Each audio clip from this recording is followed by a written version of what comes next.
A lot of times we think that we're knocking down a specific target when we're actually knocking down an entirely separate target.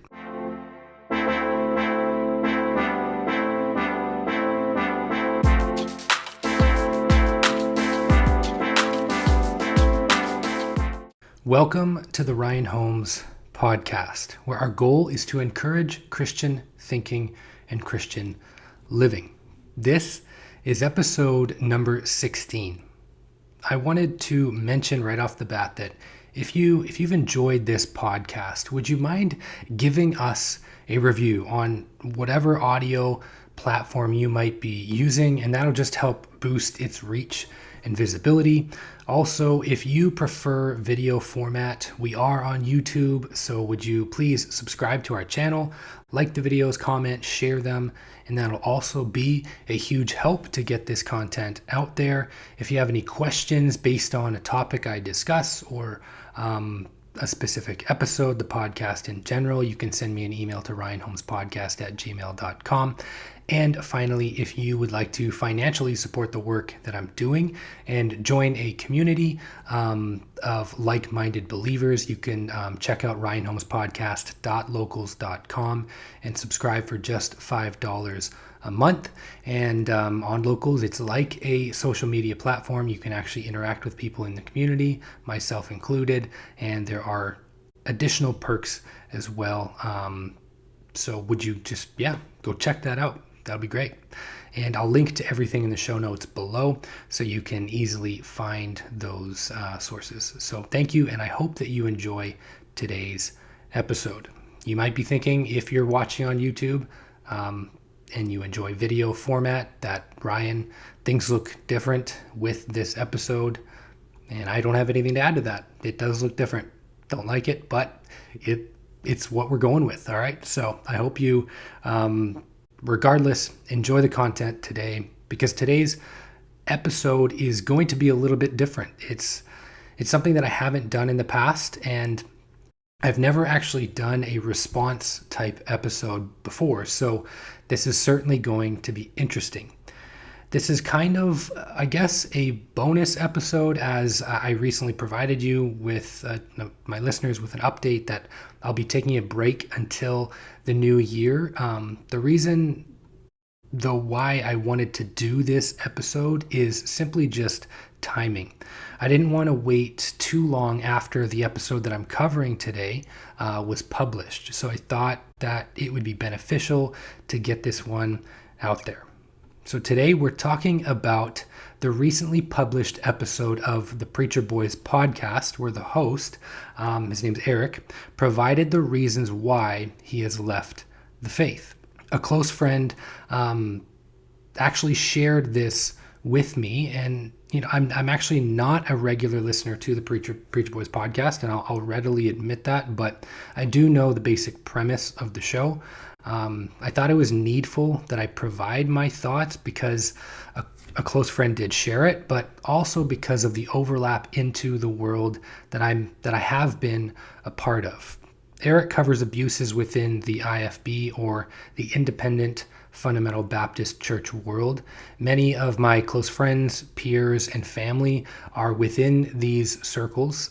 So my hope was to be able to help, may possibly be a help to those who might have been impacted by this announcement on the Preacher Boys podcast.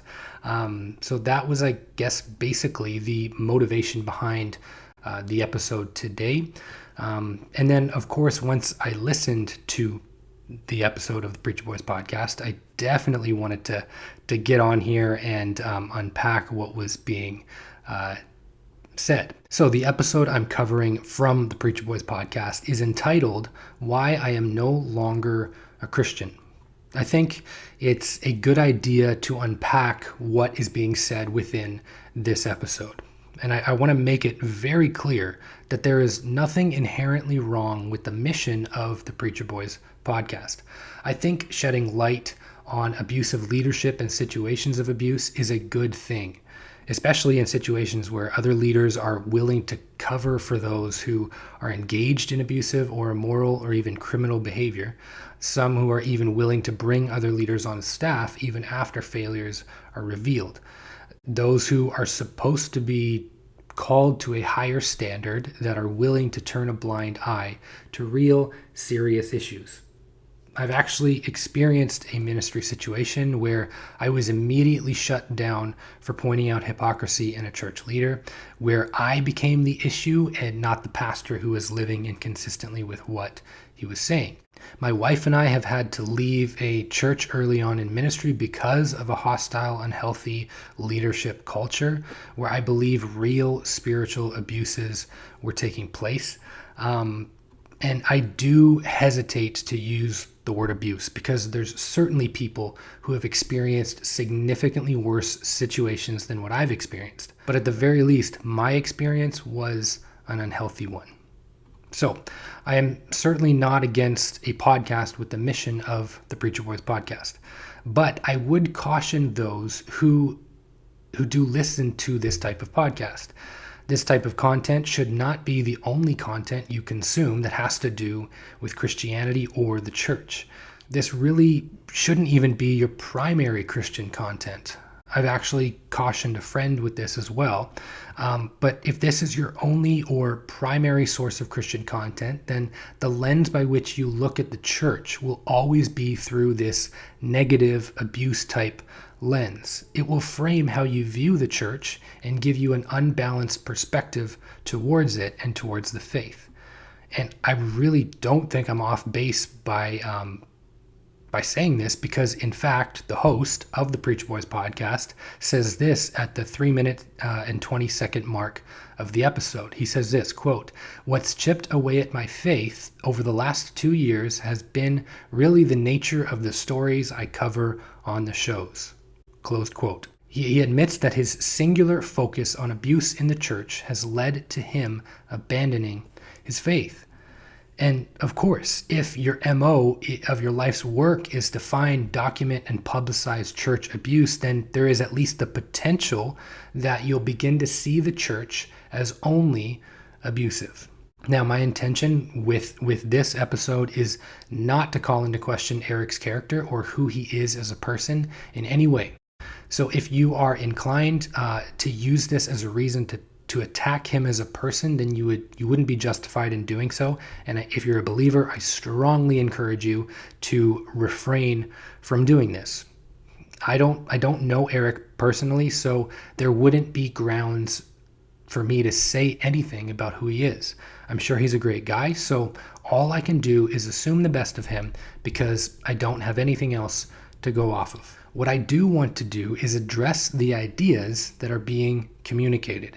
My hope is to show what this type of argument is and what it is not. A lot of times we think that we're knocking down a specific target when we're actually knocking down an entirely separate target. I want us to understand that this type of argument is aimed at Christians. You see, you can raise a valid argument against Christians while Christianity goes untouched. This type of argumentation is aimed at Christians with the assumption that by default, Christianity gets knocked down as well. But this isn't the case. You see, every single story of abuse that is covered in the Preacher Boys podcast and every poor church experience Eric has had can be 100% completely and unequivocally true, and yet the truth of Christianity can still stand. Let me be very clear. There wasn't one thing that was said, not a single piece of evidence provided that could justify the conclusion, therefore Christianity is not true. Leaving Christianity because of the actions of some Christians, I think, is a poor reason for leaving the faith. It would be no different than me saying, I don't believe in atheism because I know atheists who are really bad people. Or I don't believe in Buddhism because I know some Buddhists who are really bad people. I haven't answered any questions about those worldviews. I haven't shown them to be lacking in evidence. I've just assumed them to be false because of the actions of some of the adherents of those worldviews. It actually wouldn't be very fair to those who are really great people who do hold to those worldviews.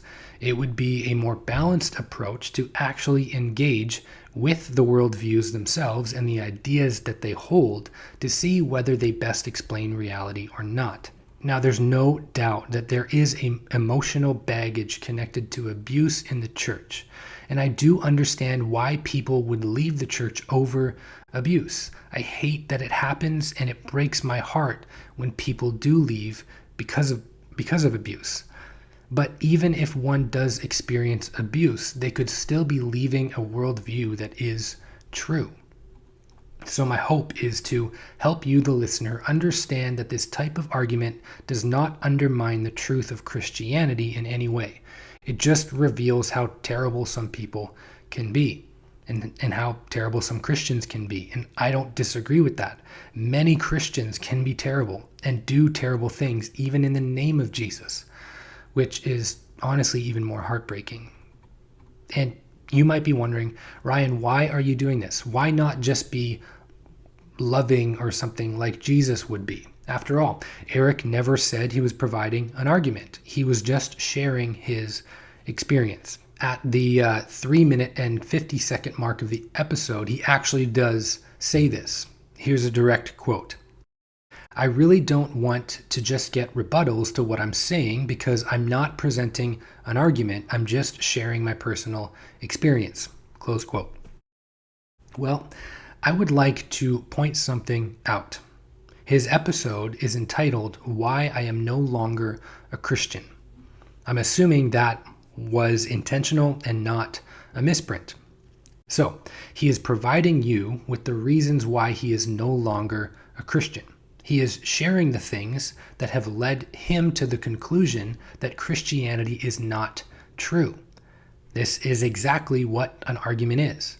So he sort of wants to kind of have his cake and eat it too. He wants to provide an argument for why he believes Christianity is false while couching it in language of my experience, and at the same time doesn't want any type of rebuttal to the argument he is providing. So I hope you can see the issue there. I do believe there's biblical precedent for what my objective is with this response. There's biblical precedent for Christian apologetics in general in 1 Peter 3:15, where the believer is called to give a reason for the hope within them. But I think there's biblical precedent for this type of response specifically. In 2 Corinthians 10:5, Paul writes this, We destroy arguments and every lofty opinion raised against the knowledge of God, and take every thought captive to obey Christ. Notice how Paul does not say we destroy people. Now, I'm sure Eric has experienced the destroying of people side of things with how some have reacted to the work that he does and possibly even the episode that I'm covering. This is what's known as an ad hominem attack. It's a logically fallacious way of arguing that attacks the character of the person in order to discredit what they are saying. So it attacks the person rather than the argument they're making. This typically happens when the one attacking can't respond to the argument itself. So it's much easier to just attack the person. So Paul does not say destroy the person, but the arguments. There is a combative feel to this word as we are called to defend our faith as believers. That's what apologetics means, simply to give a defense. But we are to follow the 1 Peter 3:15 model by doing this with gentleness and respect. So I hope I can do that today, and if I haven't, you can let me know. Okay, now I've given you a brief, maybe that wasn't brief, I don't know, but an introduction and explained the intention behind this response episode that I'm doing today. Now I'd actually like to dive into the content of the episode. So first, I'd like to address something that ironically actually wasn't mentioned in the episode at all. But it's something that is assumed throughout the episode and honestly throughout every episode of the Preacher Boys podcast. It assumes the stories covered are actual moral failures, that these abuses are actually wrong. But Let me ask you a question. How do you know they are wrong? How do you know that abuse is actually wrong? If these are actually wrong, these actions, abuses, and whatnot, then this appeals to some sort of moral standard, a standard that we can use to judge whether these abuses are wrong or not. But where does this moral standard come from? Something that tells us if our actions are wrong and that we should keep from doing such things. Saying something is actually wrong assumes that we should not do that thing. We should live better than that. This means that there are things we should do and things we should not do. This is a moral law. So where does this moral law come from? If we are to say something is actually wrong, we cannot appeal to your opinion or mine because we may disagree. We have to appeal to a standard beyond our human minds. But again, where does this standard come from?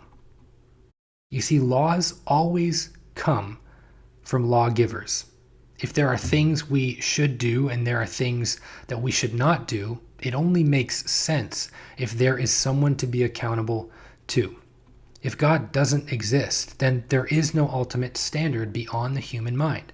There is no one to be accountable to. So the ultimate or final authority would be humans, you and me. But then one could never say something is actually wrong. It would just be your opinion against mine. You may come to your own understanding about morality, and I may come to my own understanding of morality, but you could never say anything is actually objectively or absolutely wrong. If you wanted to say something is actually wrong, you would then have to appeal to a standard beyond our human minds that could determine who has the correct perspective. But you'd be back at the question of where does this standard come from? So the only way for actual, objective, absolute right and wrong to exist is if God exists. So in order to argue against God based on moral right and wrong, you'd have to be stealing from God in order to do so. And in order to argue against Christianity based on moral right and wrong, you'd have to be stealing from the Christian worldview in order to do so.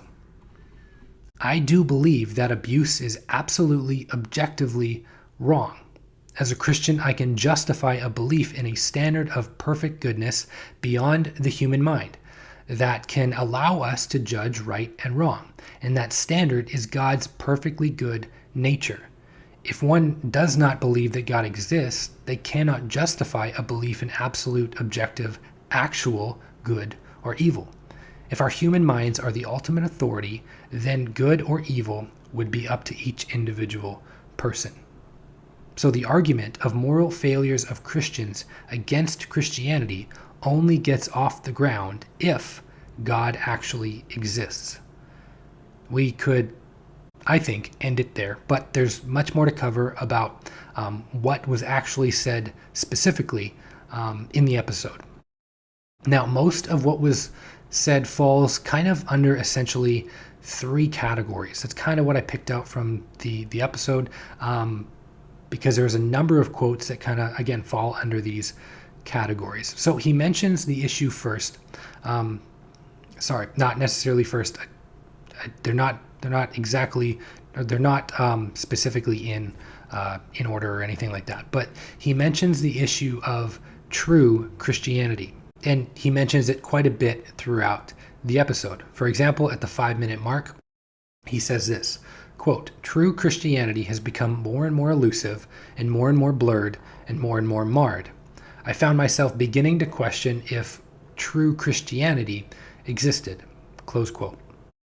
He even mentions the positive idea of true Christianity through his experience at Fresno Church, where at the 6-minute and 43-second mark, he says this, "It was where I felt like I got to see true Christianity."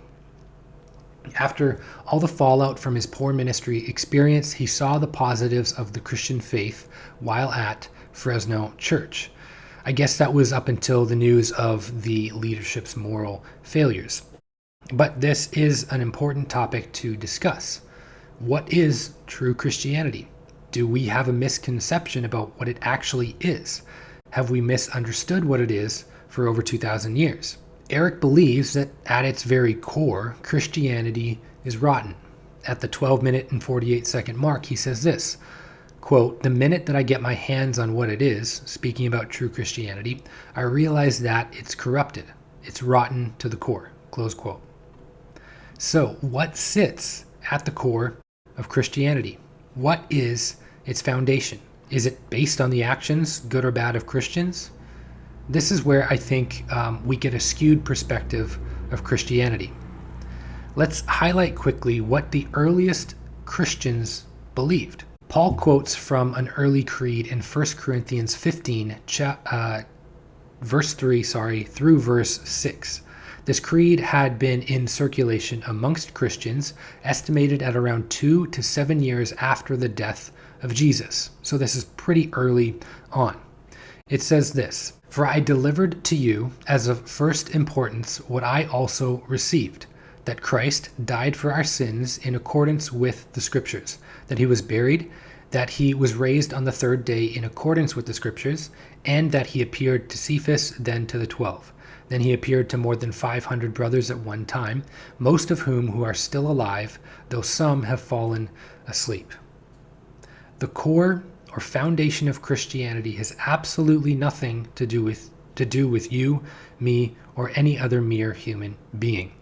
Christianity is not a set of philosophical principles or precepts that you either hold to or deny that defines what Christianity is. So what is the core?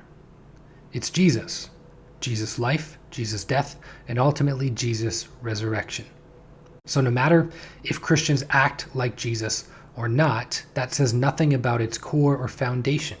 Its foundation can still stand firm even in the midst of the moral failure of the believer. Eric says this, "If this is true Christianity," speaking about abuse, "I don't want it." Well, this isn't Christianity. And thank God for that. Thank God that Christianity is not dependent on the actions of its professed followers. It's based on the perfect life and finished work of Jesus on the cross. That is true Christianity. Jesus is the core. Jesus is the foundation. So although, yes, people have failed me, Jesus hasn't failed. Although I've even failed others, Jesus hasn't failed. If the object of our faith is another imperfect, weak, and frail believer, then yes, our faith will fail. But if the object of our faith is Jesus, we stand on solid ground. The byproduct of the Christian faith has never been intended to create perfect human beings. Why? Because it's dealing with imperfect human beings. This is either a misunderstanding of the gospel or simply a mischaracterization of what the gospel is and what the gospel does. Another issue, or the second issue you can call it, that Eric raised was the issue of transformed believers. At the 12-minute mark, he says this, quote, "If the Holy Spirit is real, and if the gospel is transformative and changes people, why am I not seeing more transformed people?" Close quote. This one does puzzle me a little bit. My first question would be, how many transformed people would be considered enough for you to take Christianity seriously? I mean, there's something like upwards of 2.5 billion professed Christians globally. That doesn't mean that they're all genuine Christians, because a lot of people misunderstand what Christianity really is. But in order to say that there aren't enough genuinely transformed believers, you would need to be able to assess the heart and the actions of each one. And if you'd like to see more transformed believers, what would be the acceptable figure? How many of that 2.5 billion would be considered enough for you to take Christianity seriously? Also, what is the level of transformation you need to see in order to consider it enough? I mean, there's brand new Christians, there's people who have been Christian for a long time, immature Christians, mature Christians. So what would be the level of transformation that would be acceptable? It, at the very least, comes across like Eric has taken on some sort of God complex where he's become essentially the final judge over the genuineness of all believers, every single believer's faith. This really does create an impossible and unreasonable standard that cannot be reached by Christians. I hope you can see the issues with it. The next bigger issue is, or the third one, if you're keeping track with me, but the next one would be the issue of the fruit of Christianity. So the fruit of Christianity. He says at the 19-minute, 15-second mark that, quote, "The fruit of Christianity feels so rotten to me that I just could not justify at this point aligning with anything in that realm." So I do think there's a misunderstanding of the biblical principle of judging something by its fruit. I think the misunderstanding is what is being judged by the fruit. We'll get into that in just a second, but I just want to kind of humor the idea that all the fruit of Christianity is rotten. I mean, this is an incredibly bold claim, incredibly bold. Are we honestly to believe that Christianity has had zero positive effects on our world? I mean, think for a second just simply about the scientific endeavor. What about education? Christian belief has had a profound effect on these things, and I would even say that the Christian faith, or at the very least, a theistic faith, was the Kickstarter. Think about the overwhelming amount of overseas missions work, global charity work, and humanitarian aid. What about the amount of work that churches and Christian organizations do nationally and locally? Whether it's crisis pregnancy centers or programs for single mothers, or working with the homeless, or drug rehab centers and programs, or education centers, the list could honestly just go on and on and on. At the very least, it would be an unbalanced approach to suggest that the fruit of Christianity is entirely and completely rotten, and that Christianity has brought nothing of value to this world. But also, what would be the appropriate amount of good fruit that would make you consider Christianity?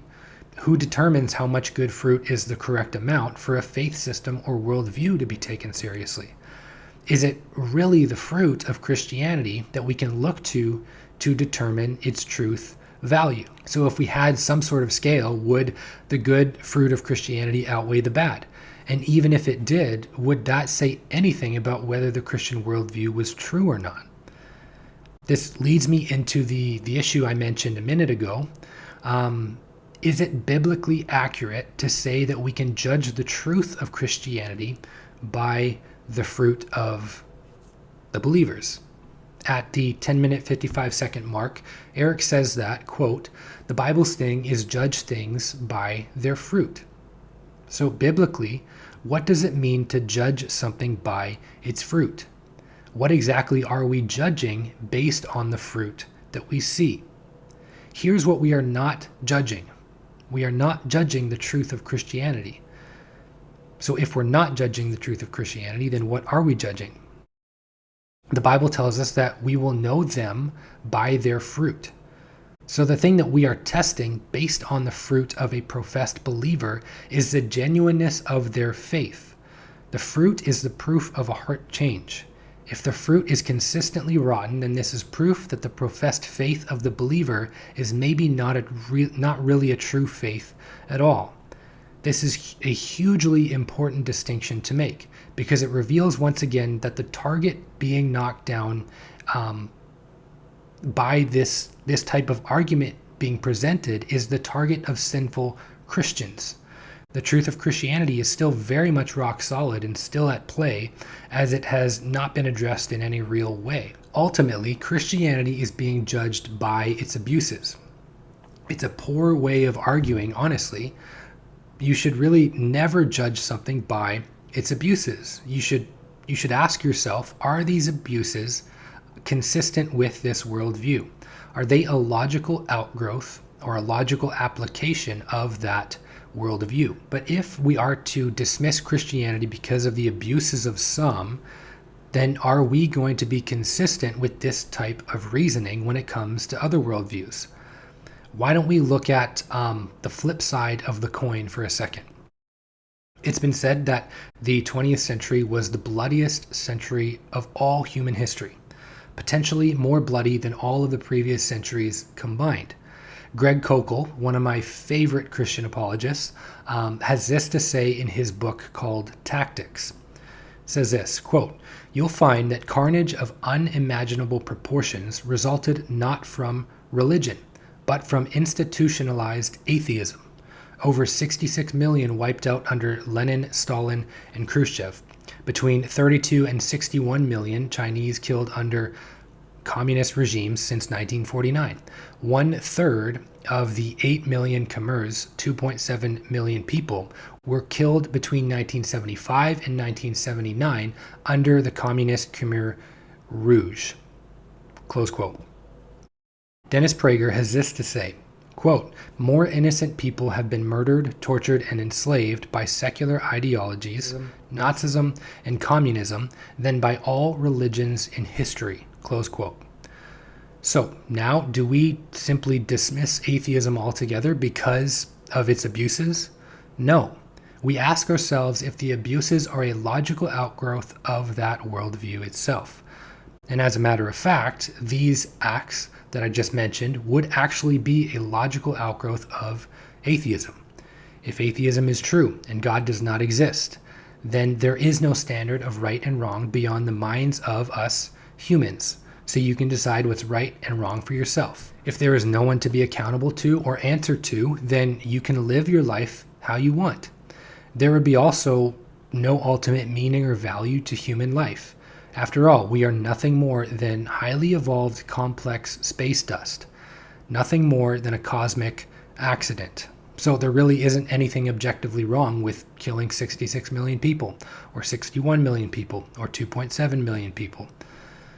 But are the abuses of that unfortunately do happen in the church a logical outgrowth or a logical application of Christian doctrine and teaching, or a logical outgrowth of the gospel?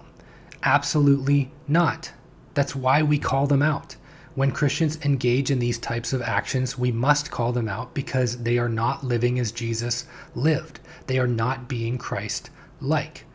Presumably, that's why the Preacher Boys podcast was started in the first place, because the actions of the abusive leaders described in the podcast ran contrary to a lifestyle that reflects the life of Jesus.